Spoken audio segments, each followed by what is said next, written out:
Le thème qui m'est imperti est la place de la chancellerie dans l'élaboration du droit économique. Quand on est juriste, on ne peut pas se désintéresser de la manière dont le droit s'élabore, ou en tout cas de la manière dont la loi s'écrit. Je vais dire un mot juste de que fait la direction des affaires civiles et du sceau. Je ne suis pas certain que tout le monde le sache exactement. C'est une direction législative. Avant tout, elle écrit des lois, ou plutôt elle les propose au ministre, au garde des sceaux qui la propose au Parlement. Dans l'ensemble du champ civil, l'ensemble du champ commercial et de manière générale l'ensemble du droit privé, à l'exception des affaires criminelles, même si je retiens l'idée, Madame le Premier, pour de réformes à venir. En termes économiques, donc on s'occupera de droit matériel, obligations, droit commercial, propriété intellectuelle, audit, immobilier, construction, procédures collectives et préventives, et j'en passe. La direction s'occupera aussi de performance des juridictions, et j'y viendrai, c'est pas totalement anodin en matière économique. On réfléchit à la procédure civile, on réfléchit à l'organisation des prud'hommes. Et enfin, la direction s'occupe de régulation des professions juridiques et judiciaires, les notaires, les avocats. Alors, les éléments qui sont à prendre en compte dans l'élaboration du droit économique, je ne vous surprendrai pas. Les besoins des entreprises, d'abord, avant d'être ceux de telle ou telle législation sur tel ou tel sujet, seront la stabilité et la prévisibilité. Et donc l'instabilité de la norme, à mon avis, est une problématique qui est transversale au sein du droit français, mais qui touche dans la matière économique une corde particulièrement sensible. La deuxième problématique, c'est évidemment l'efficacité du droit. Quel est l'effet utile que l'on attend de telle ou telle réforme ? Et la troisième problématique, elle est élusive, mais tout le monde en parle, c'est l'attractivité du droit français. L'attractivité du droit français. Au-delà de la question de la sécurité juridique, de la question de la confiance légitime, qu'est-ce que c'est que l'attractivité du droit français ? On en débattra, je crois, implicitement ou explicitement aujourd'hui. Alors, dans un contexte où c'est évidemment dans le droit économique que les pays sont le plus comparés. Et il y a un impact certain de tous les classements que l'on voit fleurir sur la place mondiale, le premier d'entre eux étant le classement Doing Business de la Banque mondiale, que nous suivons avec beaucoup d'intention, que nous suivons et que nous savons critiquer et décomposer leurs indicateurs. On le critique, mais néanmoins, il faut accepter la démarche comparative, elle est là. Il y a un marché libre du droit, on compare les pays, il faut se lancer à corps perdu et défendre notre modèle de droit continental. Alors, les outils pour arriver à ça. Que fait la chancellerie ? On a des outils d'amont et des outils d'aval. Ce sera le plan de mon intervention sans originalité. En amont, 6 questions sont à poser, 6 outils à utiliser. Le premier, c'est celui qui n'existe pas encore, mais je le mets en premier parce qu'il va révolutionner les choses. C'est ce qu'on appelle l'open data des décisions de justice. La mise à disposition transparente et structurée de l'intégralité des décisions rendues par la justice de notre pays. Sur cette base-là, juristes, mais aussi data scientists, informaticiens et grandes entreprises pourront prévoir avec une très grande acuité la jurisprudence dans tel domaine, la jurisprudence dans telle juridiction, voire la jurisprudence dans telle ou telle chambre et la jurisprudence dans telle ou telle chambre sur telle ou telle question. Est-ce dangereux ? Peut-être, mais en tout cas, on y va. Ça a été voté dans la loi du 6 octobre 2016 et ces informations seront mises à disposition du grand public. J'en donne un exemple en matière économique. La chancellerie réfléchit à une grande réforme de la responsabilité civile qui a 2 objets. Premièrement, un objet de sécurité juridique et de codification de 2 siècles de jurisprudence de la Cour de cassation. Premier objet. Deuxième objet, à droit non constant, favoriser une bien meilleure indemnisation du dommage corporel. Un texte a été mis en ligne qui prévoit cette bien meilleure indemnisation. Les assureurs, très légitimement, qui font partie des interlocuteurs légitimes de la chancellerie, viennent nous voir et nous disent les primes de tous les conducteurs automobiles de France, à la suite de cette réforme, vont augmenter de 40%. Si c'est vrai, c'est une information majeure. Et ça a des conséquences politiques. Il faut en informer le ministre, le Parlement, qui pourra débattre de la question de savoir si oui ou non il faut augmenter de 40% les primes des conducteurs automobiles. De quoi l'État, je parle très franchement, de quoi l'État dispose-t-il pour contre-expertiser cette affirmation ? L'État n'a pas les outils de le faire. Les assureurs le font, comme ils ont parfaitement le droit de le faire, en se constituant leur propre base des décisions des cours d'appel pour évaluer l'impact d'une réforme du préjudice corporel sur les primes d'assurance. Et donc l'enjeu de l'open data, c'est non seulement que les professions juridiques s'en emparent, mais c'est également que la puissance publique, aussi bien la chancellerie que les juges eux-mêmes, s'en emparent pour prévoir, pour comprendre ce qu'eux-mêmes font et prévoir l'impact de leur jurisprudence à long terme. C'est pour moi l'enjeu numéro 1 de moyen terme. Le deuxième élément de méthode pour bien gouverner ou bien légiférer, c'est évidemment l'association des parties prenantes. Et ça, en tout cas à la chancellerie en matière économique, on y est extrêmement habitué par la constitution de groupes de travail. Les derniers en date sont sur la copropriété ou la réforme de la publicité foncière, dans lequel on associe systématiquement des magistrats, et très souvent des magistrats de la Cour d'appel de Paris, je vous remercie Madame le Premier Président, des magistrats bien sûr, des universitaires toujours, des avocats quasi systématiquement. En ce qui concerne la publicité foncière, il y aura aussi des notaires et c'est légitime. Nous associons aussi évidemment des groupes d'intérêt.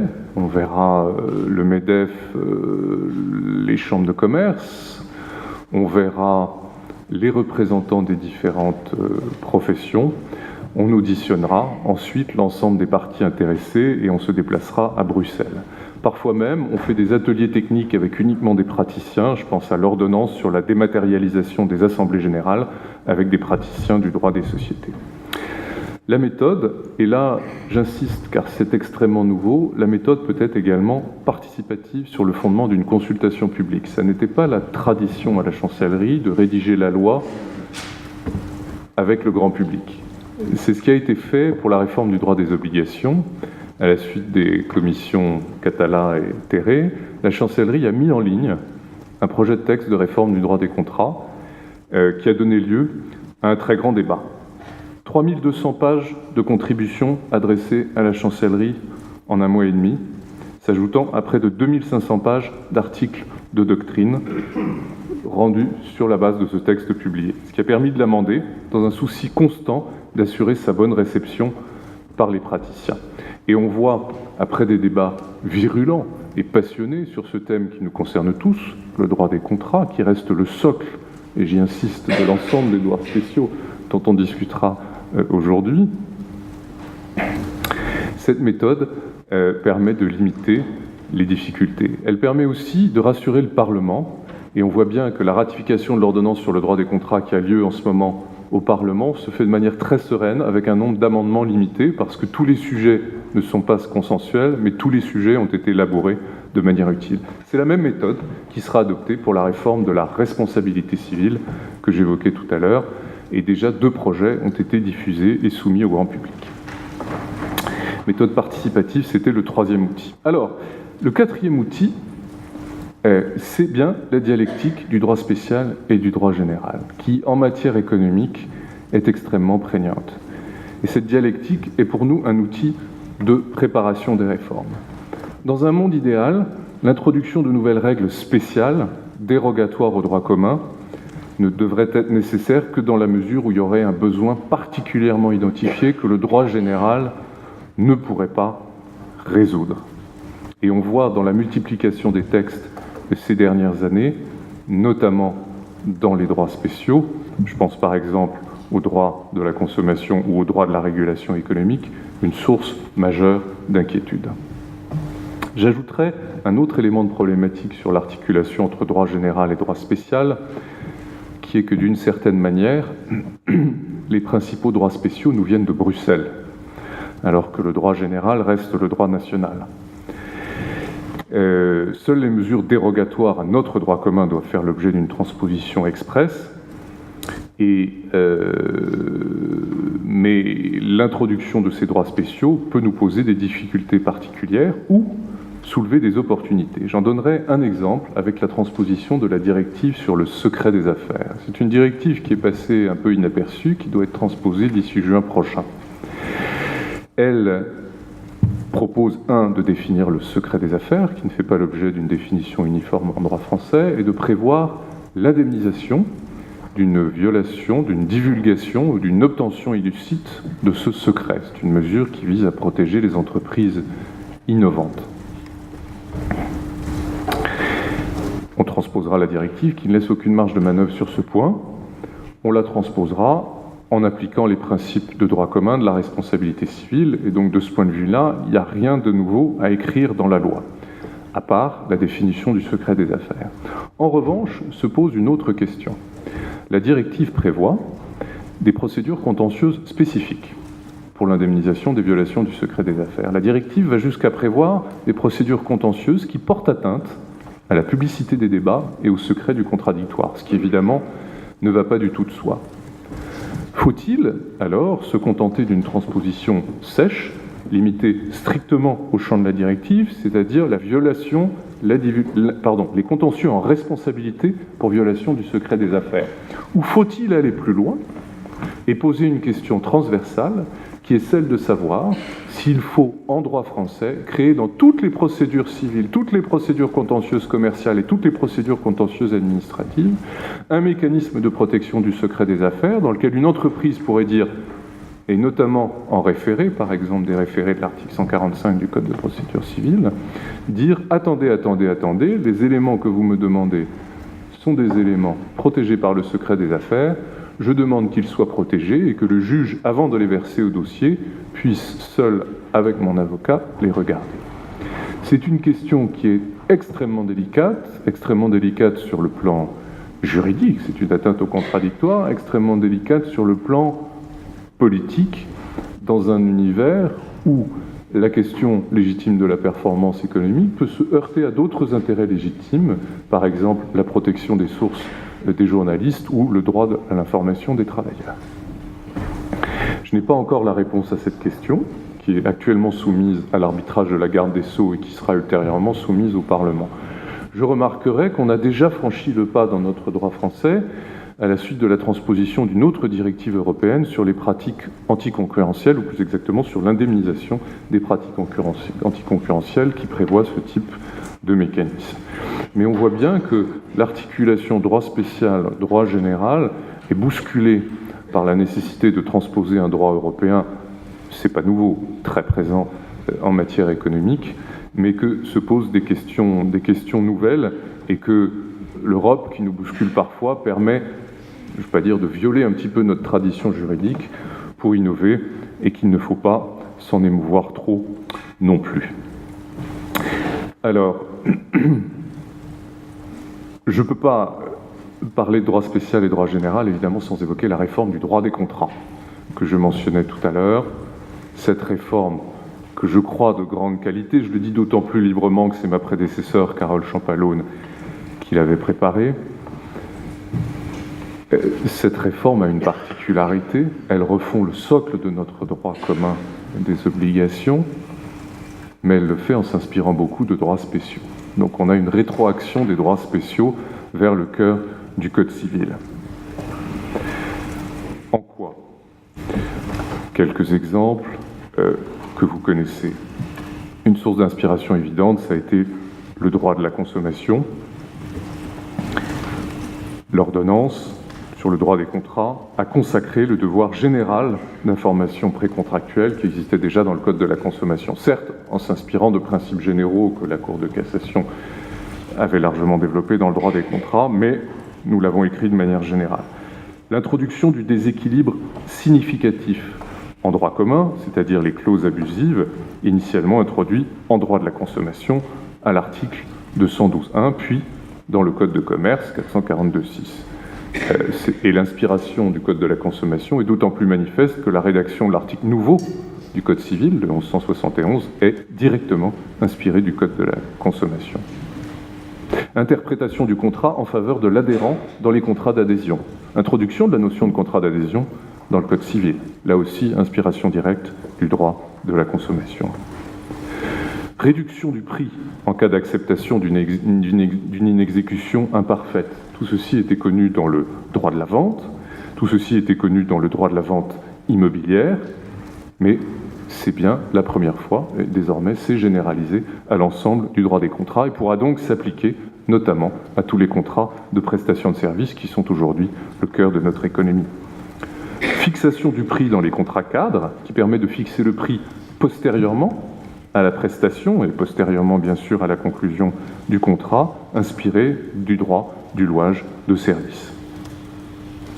Et même dans la réforme du droit de la responsabilité civile que nous préparons, nous proposons un mécanisme d'amende civile qui sera furieusement débattu, je n'en doute pas, mais qui est déjà connu en matière de pratiques restrictives de concurrence, article 442.6 du Code de commerce, pour sanctionner les fautes lucratives. Et cette sanction des fautes lucratives, et là qui serait une vraie innovation dans le Code civil, permettra de doter le droit commun d'une sanction dissuasive et préventive qui pourra être mise en œuvre par exemple en matière de presse. On pense à des atteintes à la vie privée, pour lequel l'amende pourra être proportionnée aux ventes de tel ou tel journal à scandale. On pourra penser à des scandales sanitaires. Je ne prononcerai pas le nom de tel ou tel médicament dans cette enceinte, mais il y a des médicaments dont la vente a rapporté infiniment plus d'argent que ne coûtera l'indemnisation du dommage corporel qu'il a pu commettre. On comprendra, à la lumière des exemples que j'ai donnés d'articulation entre droit spécial et droits spéciaux, qu'il y a une vraie question de répartition des compétences au sein de l'État. Vous le savez, il y a des ministères qui chacun ont des directions juridiques qui incarnent des intérêts différents. Et donc il y a des débats réguliers et très sains entre la chancellerie et le ministère de l'économie et des finances, entre la chancellerie et le ministère du logement, et même la chancellerie et le ministère de l'Intérieur, parfois, en matière civile. La coordination interministérielle forte est tout à fait nécessaire. Et le rôle de la direction des affaires civiles est d'être le point d'ancrage du droit privé, le référent du droit privé dans l'État, ce qui fait que nous sommes consultés systématiquement sur tous les textes qui sont envisagés, ce qui ne veut pas dire, malheureusement, que nous gagnons tous les arbitrages. Je m'explique. La chancellerie est par nature prudente à l'idée de légiférer dans tel ou tel champ, et les ministères qui sont, si je puis dire, le nez dans leur guidon sur leur petit bout de législation ou leur petite clientèle, sont toujours très allants pour innover. La chancellerie, par nature, est plus prudente. Elle se voit comme la gardienne de la cohérence d'un système global, de la cohérence entre différents pans de législation et la cohérence vis-à-vis de nos principes constitutionnels, vis-à-vis de nos obligations européennes, la cohérence aussi vis-à-vis des pratiques juridictionnelles et de ce que vivent effectivement les magistrats au quotidien et les juristes au quotidien face à des contradictions législatives parfois intenables. Un autre modèle d'organisation de l'État pourrait être imaginé, Madame le Premier Président, je pense au modèle allemand, où la chancellerie dispose d'un droit de veto sur les textes, ou plus exactement, le ministre de la Justice dispose au Conseil des ministres en Allemagne d'un droit de veto sur les textes mal fichus. Je ne demande pas un droit de veto sur les textes, mais la question de la centralisation de la fonction juridique est posée. Il y a une forme d'anarchie juridique au sein de l'État. Je ne devrais peut-être pas le dire publiquement, mais les situations mériteraient sûrement d'être améliorées. Il y a aussi un rôle particulier que peut jouer le Conseil d'État sur certains décrets, mais surtout sur les projets de loi, où le Conseil d'État, dans sa fonction consultative, assure aussi un regard qui est totalement détaché des contingences matérielles et surtout des contingences ministérielles, et un regard qui doit faire prévaloir la cohérence du droit d'une part et la hiérarchie des normes d'autre part. C'est un rôle extrêmement utile, mais les administrations ont trop pris l'habitude de se reposer sur ce travail d'aval. Pour le dire autrement, on entend trop, lorsqu'on prépare une loi, le réflexe de dire « bon, on verra au Conseil d'État ». C'est une mauvaise pratique et il faut que l'État, dans son incarnation exécutive, s'organise mieux pour produire du droit.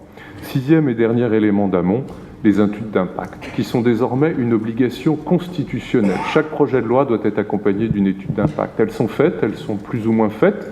Vous les trouverez sur Légifrance, elles sont déposées en même temps que le projet de loi au moment du Conseil des ministres. La réalité, c'est qu'elles sont encore trop souvent élaborées en parallèle de l'élaboration du texte et non en amont. Il faut lutter contre cette tentation, mais de ce point de vue-là, l'autorité politique est parfois schizophrène, il faut le reconnaître. Elle appelle à la stabilité de la norme, elle appelle à la sécurité juridique au bénéfice des citoyens comme des entreprises, et en même temps, elle se précipite au Parlement pour inventer de nouvelles réformes dictées par l'actualité.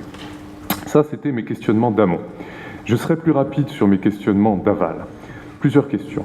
Faut-il, comme le fait l'Union européenne, instaurer des mécanismes de, pardonnez-moi Madame le Premier Président, de review ou de sunset clause? J'y serais à titre personnel tout à fait favorable, c'est-à-dire que faire que des législations soient automatiquement réévaluées au bout d'un certain nombre d'années, voire que des législations soient votées pour une durée déterminée, ce qui force à faire un bilan et ce qui force à retourner vers la représentation nationale pour voir si cette nouvelle législation était vraiment justifiée. Je suis frappé, moi aussi, depuis mon arrivée à la direction des affaires civiles et du Sceau, de la difficulté à fédérer des évaluations objectives. Alors on constitue parfois des observatoires, je crois que c'est une bonne pratique, ce sont des observatoires qui doivent intégrer tout le monde, les administrations, les représentants d'intérêt, les universitaires, des scientifiques de l'INSEE également, car l'évaluation quantitative est essentielle. Nous sommes extrêmement fragiles et je pense, sous le contrôle du professeur Roussel-Gall, que par exemple sur l'évaluation de l'efficacité de nos procédures collectives, on est trop souvent sur des débats idéologiques et qui mériteraient des évaluations partagées qui existent peu aujourd'hui entre juristes et économistes, entre Bercy, la chancellerie et entre les différents groupes d'intérêt en présence. Le deuxième élément d'aval, je l'ai déjà évoqué, c'est la réception de la norme elle-même par les juridictions et les praticiens du droit. Comment l'appliquent-ils, comment l'apprécient-ils ou comment la détestent-ils? Alors nous avons à la chancellerie aujourd'hui une réflexion en cours sur plus d'efficience, un chantier en cours sur la procédure civile de première instance, sur ses délais, sur l'exécution provisoire, sur le recentrage de l'office du juge qu'il faudra assumer, mais aussi sur la prévisibilité. Quels sont les outils de la prévisibilité? L'open data, je l'ai dit, et puis au risque de l'incantation, la collégialité. En invoquant la collégialité, peut-être que je pourrais faire sourire les magistrats de première instance et d'appel qui savent l'extraordinaire contrainte qui pèse sur les ressources des juridictions. Mais je pense qu'il faut qu'on assume des réformes de procédure qui permettront d'aller beaucoup plus vite sur certains dossiers de mince valeur pour redéployer de la ressource en juridiction sur des affaires qui méritent plus de collégialité.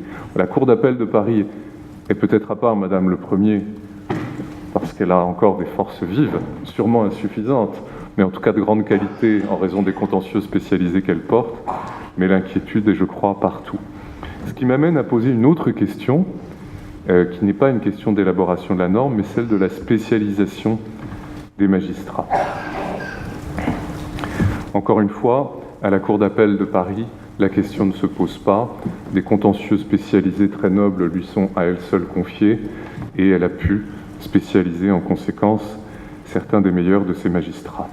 Mais la question que je pose va bien au-delà, je crois, des contentieux spécialisés qui sont les vôtres, Madame le Premier, et nous avons cette interrogation dans le cadre des chantiers de la justice ouvertes par la garde des Sceaux. À l'heure où existe une réflexion sur l'adaptation du réseau judiciaire, la direction des affaires civiles et du Sceau s'interroge notamment dans le champ du droit économique sur la nécessité de passer d'une logique de spécialisation de quelques juridictions à la création de véritables JIRS en matière civile, JIRS, juridiction interrégionale spécialisée, qui, à l'instar de leur modèle pénal, permettrait aux pôles concernés d'atteindre les effets de seuil qui sont seuls compatibles avec une bonne connaissance pour les magistrats compétents des contentieux concernés.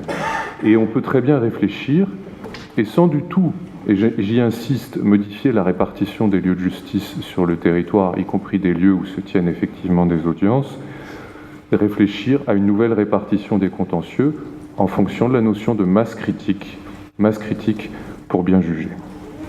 Masse critique en termes de compétences de magistrats. Dans ce contexte, il me faut évoquer le projet de loi, la proposition de loi déposée par le sénateur Philippe Bas, président de la commission des lois du Sénat, qui prévoit la création de tribunaux des affaires économiques avec une extension de leurs compétences à l'ensemble du livre 6 du Code de commerce sur les faillites. C'est un projet ancien, relancé par la conférence des juges consulaires, et que la garde des Sceaux, la semaine dernière, a dit qu'elle allait étudier de manière approfondie et rapide pour une réponse au début de l'année prochaine vis-à-vis de ces professionnels. Ça soulève, il faut le dire, une vraie question de principe quant au transfert d'un contentieux à des juges non professionnels. On sait les inquiétudes que ça peut susciter chez certains, il ne faut pas l'écarter. Il y a une autre interrogation qui est celle du corps électoral, notre tribunal des affaires économiques, qui donc devrait comprendre dans son corps électoral l'ensemble des acteurs de l'économie. En tout état de cause, la justice consulaire, qui était la justice des marchands, est peut-être devenue, en première instance, la justice de la vie économique. Tout ceci sera regardé avec grande attention, avec une très grande prudence, je dois le dire, quand j'entends des demandes qui touchent par exemple au transfert de la propriété intellectuelle, très grande prudence, mais qui doit se regarder sans a priori idéologique. Alors en conclusion, Madame le Premier,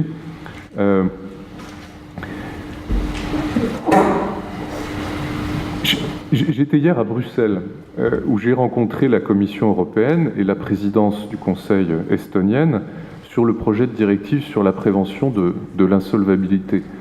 Le choc des cultures est total, et peut-être en droit de l'insolvabilité encore plus que dans d'autres droits, parce que le droit de l'insolvabilité est un peu le réceptacle d'une grande partie de notre droit des obligations, du droit des affaires, voire du droit du travail. Le droit européen nous bouscule infiniment, non pas qu'on ait des difficultés à le transposer, mais il fait entrer chez nous des catégories juridiques nouvelles avec plein d'avantages, des innovations, il bouscule des traditions qui devaient être bousculées. Il apporte aussi, par rapport à nos catégories juridiques, des complexifications inévitables, mais qu'on pourrait regretter. En tout cas, en termes d'articulation des droits spéciaux et du droit général, moi je vois vraiment deux axes en ce qui concerne la direction des affaires civiles, et je conclurai là-dessus. Un, l'investissement permanent à Bruxelles, mais là, assurez-vous que c'est déjà le cas. Trois axes, pardon. Le troisième axe, mais c'est déjà le cas, c'est l'association permanente avec l'ensemble de la place, les universitaires, les représentants d'intérêts divers et variés. Et le troisième axe, et permettez-moi là de prendre un peu de distance par rapport à la seule matière économique, c'est les dysfonctionnements de la production législative dans notre pays. Le président de la République a mis sur la table, dans le cadre de la réforme constitutionnelle, une réflexion sur la manière dont on légifère. Faut-il fortement limiter le droit d'amendement des parlementaires? Car aujourd'hui, quand on a devant nous des textes, et notamment des textes économiques, ces textes peuvent doubler, voire tripler de volume entre leur passage au Conseil des ministres et leur publication au journal officiel. Le simple volume de la norme est un problème pour nous tous, juristes. Le contenu des amendements ainsi adoptés est peut-être encore plus problématique. Voilà. Dernière phrase, Madame le Premier, et en vous remerciant, et au risque de provoquer un petit peu dans l'assistance, j'ai décidé de recruter dans ma direction un économiste. Voilà. Ce qui, à la chancellerie, est une nouveauté totale, mais ce qui me paraît désormais indispensable. Merci à tous.